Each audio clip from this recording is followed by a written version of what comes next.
Hello and welcome to another episode of Work 2.0, the podcast. I'm your host, Rachel Wells, and this is where we talk about AI, power, and the future of work. Now, this week, or by the time this episode comes out, will be last week, we had PwC's AI Jobs Barometer report. It's an annual report that's come out and that I've been covering for a while, actually. When I was a senior Forbes contributor, I covered this report last year and the year before that.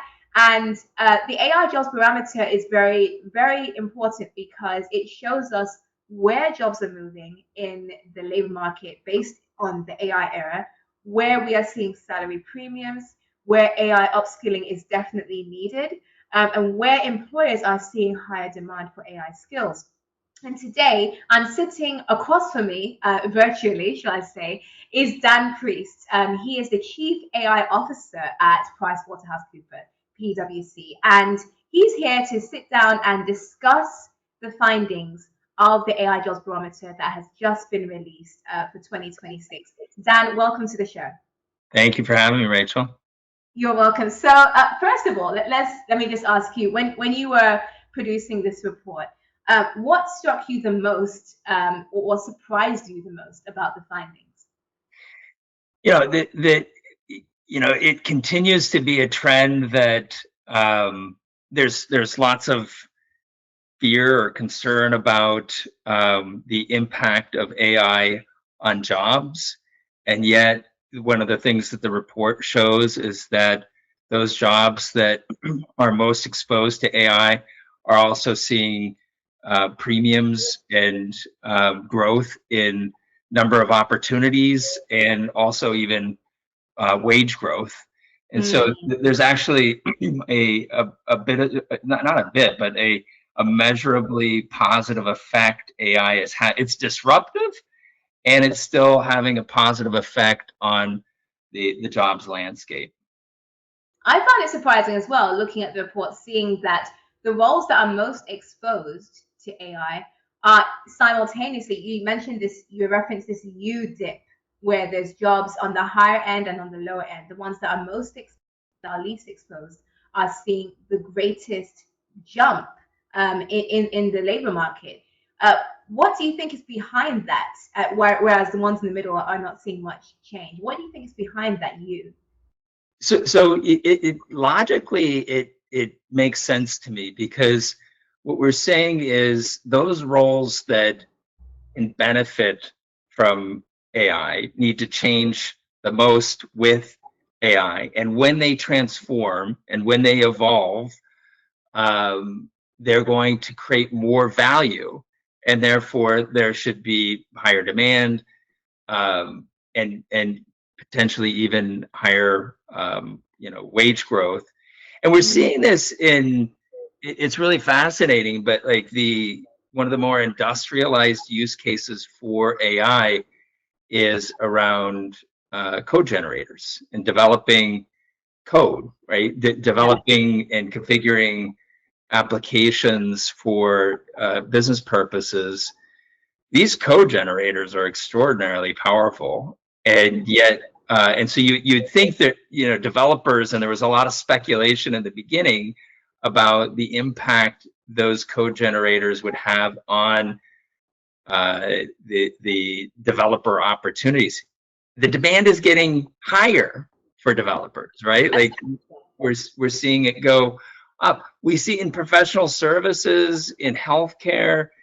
Again, these are jobs that will change and evolve because of AI, and once they do, they're creating more value, so the demand is higher, and that has a positive ripple effect that is showing up in these data. So we're seeing it across the board, but obviously, there's certain industries that are ahead of others. Healthcare, I think, financial services. You're seeing some data in manufacturing. Manufacturing is sort of lagging a lot of the other industries. Now we're seeing an uptick in like a 14% uptick in developer roles, AI developer roles in manufacturing. Uh, So supply chains and manufacturing, target rich AI environment that has kind of lagged. And we're seeing that trend reverse a little bit in the data. That's interesting. So one of the things that stood out to me, and we'll get back to that for sure. One of the things that stood out to me from this report is the part about the entry level job market. And this is a conversation I've been having a lot with recent guests on this show, especially because, we've gone through graduation season. Now we're in the stage where graduates are thinking about getting their first, their internship, landing their first graduate role. Entry level roles are becoming more seniorized based on the report, where they're expecting employers are expecting more senior level skills like leadership skills and skills that you probably would expect someone with a few more years of experience to have. Uh, are salaries also equally becoming seniorized for entry level jobs? Um, well, the senior, that seniorizing of those entry roles is very real. I think we said that they're 7 times more likely to demand senior skills like judgment and critical thinking. Um, the I think that right now you referenced, the graduation season right now. I think most graduates are happy having opportunities like those being created by AI to develop those senior skills and showcase those senior skills. It's the fact that they're being hired, and there's demand is the primary benefit. The wage growth is not I think the the more evident part of that Right. impact, at least for that segment. Yeah, yeah. But would someone rightfully argue, because there's a lot of demand being placed on entry level professionals, where we think about a lot of people have come to me and said, I'm looking at an entry level job and they're requiring 3, 4 years of experience. Now they're requiring, like you mentioned, critical thinking and judgment and more advanced cognitive skills.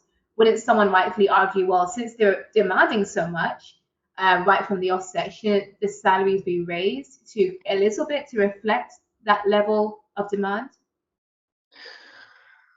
Yeah, I mean, it certainly, there's a case to be made for that, and the people who have and we are seeing it overall, right? That the jobs that are in higher demand and more exposed to AI are seeing some wage growth, Yeah, 20%.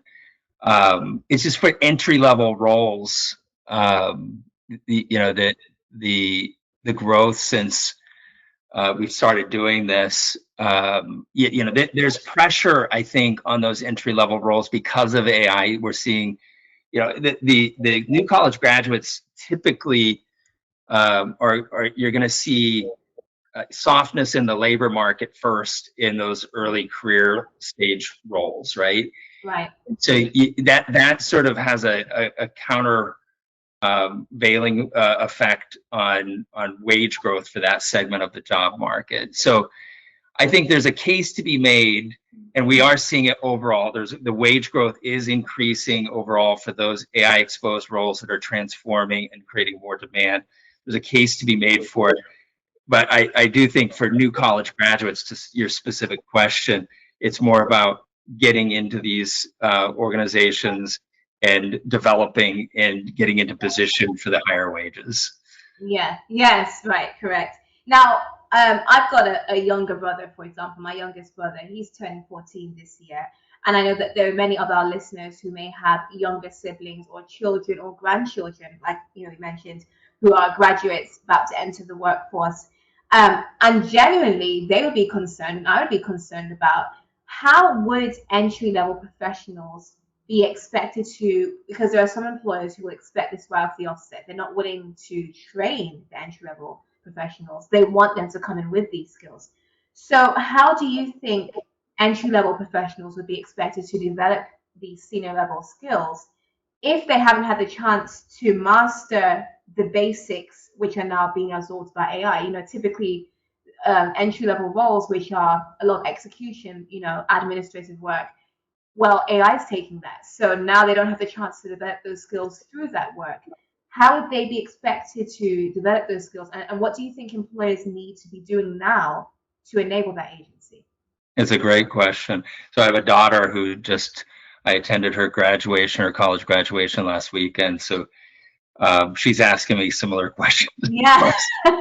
Um, the Listen, there's a few things going on here. One is there's still an obligation, and I talk a lot about this, for employers to activate the apprenticeship model. Mm, And right, there's domain expertise and specialization that has to be passed down to that next generation. right. And so if you're a physician or a lender in the financial services industry, and your team makes credit decisions on who gets loans, or you're in a healthcare context at a payer who has to take calls from people trying to understand reimbursements. That there's a domain expertise that goes beyond AI that is still highly relevant and has to be transferred to that next generation. How Mm, AI shows up in those circumstances, right? The banking services, the healthcare use cases, any one of them, how AI shows up is being figured out right now.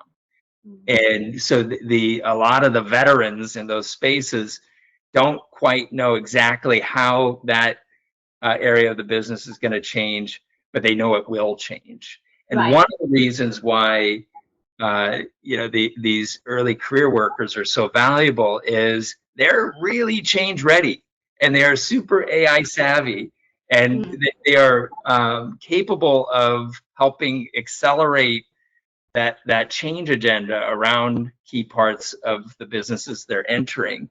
And they should take advantage of that. Like they're not showing up with all the answers. Like there is no fully formed playbook on I'm getting a little bit of an echo. Hopefully it's not coming through for you.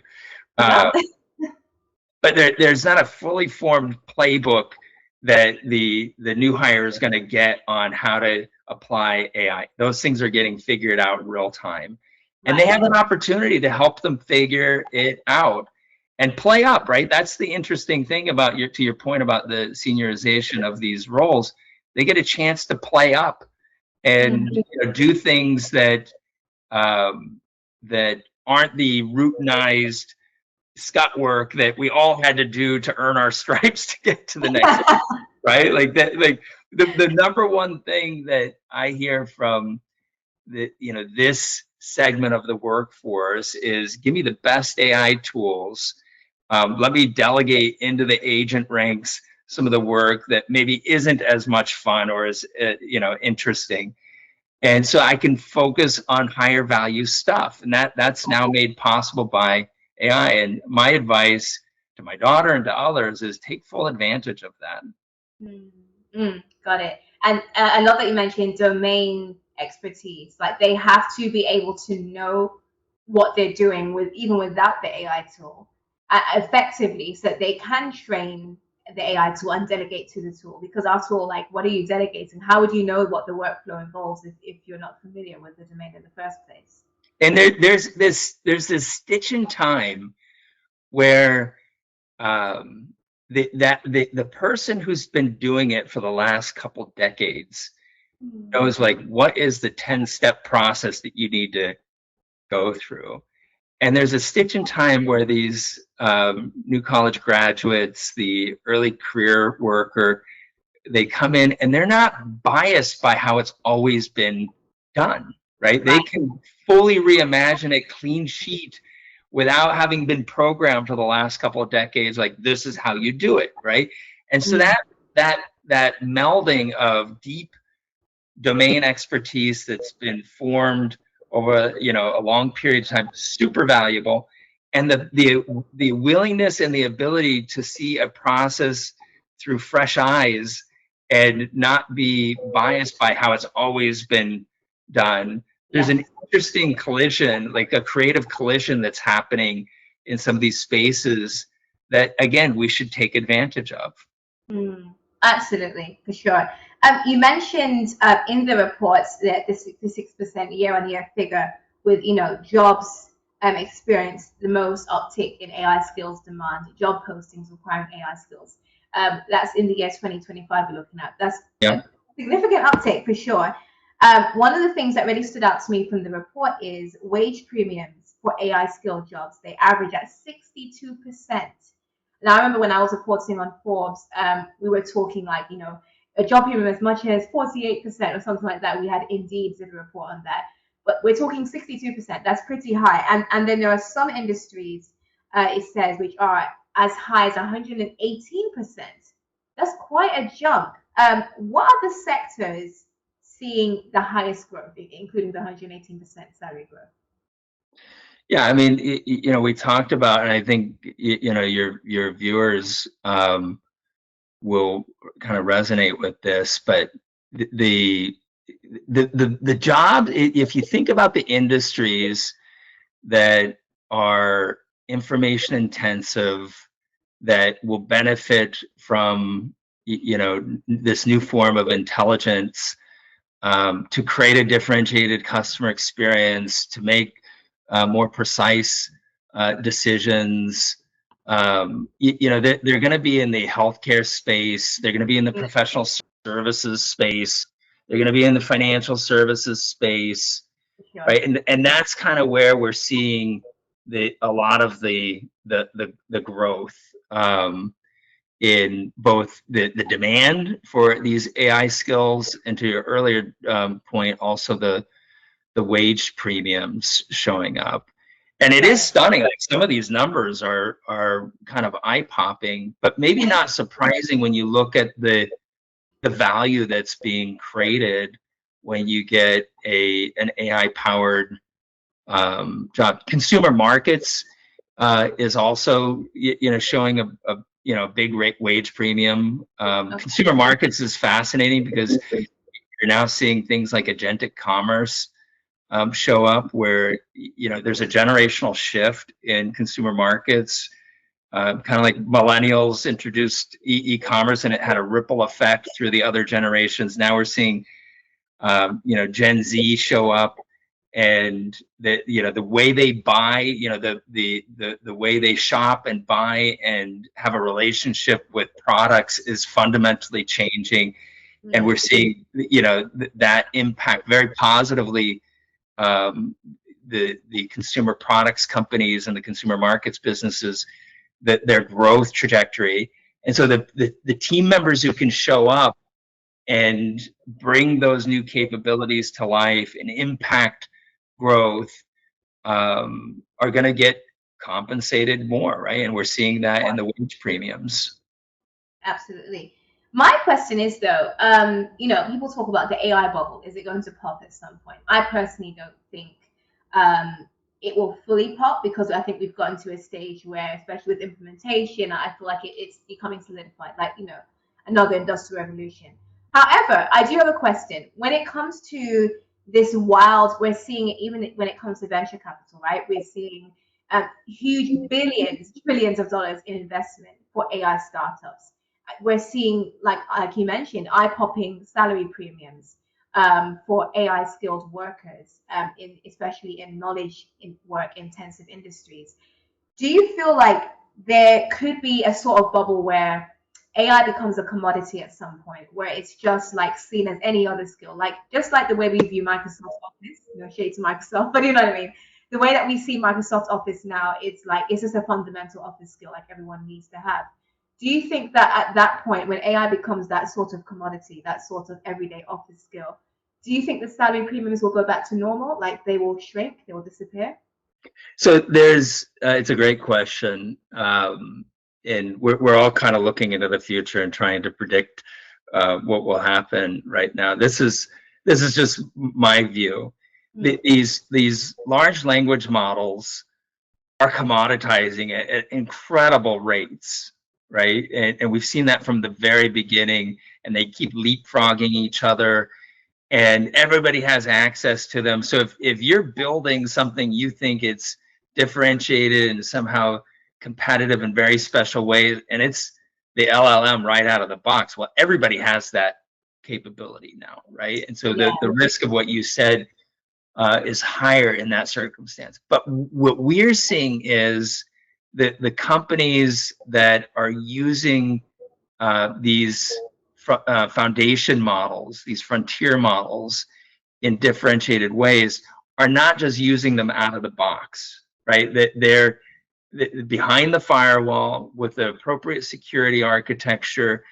They're using those frontier models as a foundation, and then they're Mm. taking their proprietary knowledge. That's why the conversation we had earlier about those deep domain experts, Yes. combined with new ways of working with AI are so important. So combined with deep domain expertise, and then frankly the proprietary data, the things that aren't out there and widely available in the market or that were used to train the LLMs, those proprietary data then start to tune a model that's specific to that business. That advantage is enduring. That should be right. So I don't see like a bubble bursting on that. We're just getting started on that journey where the proprietary benefits that have made businesses special and competitive in the market for so long, that doesn't just go away, right? And they're getting amplified now through the introduction of those frontier models. And then the teams that are learning how to use that combination of capabilities to compete and win in the market, those are the ones who are getting ahead. That's why that consumer markets example is so compelling. Precisely. That makes a lot of sense. And I know when this initially came out and certifications were coming out, we we're talking about applied AI, which is exactly what you're saying, how it Yeah. applies directly to your industry, your sector, your function. And that's where the value is. Amazing. I think my final question for you is, in light of all of this, what Yep. do leaders and highly ambitious workers need to do now to leverage this booming AI job market? What should they be doing right now? So first of all, I mean, I am a big proponent of investing in the next generation talent.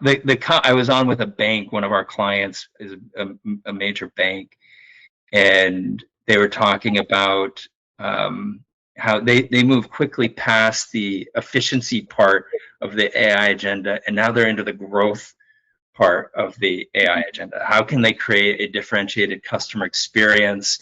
How can they bring intelligence into each customer contact?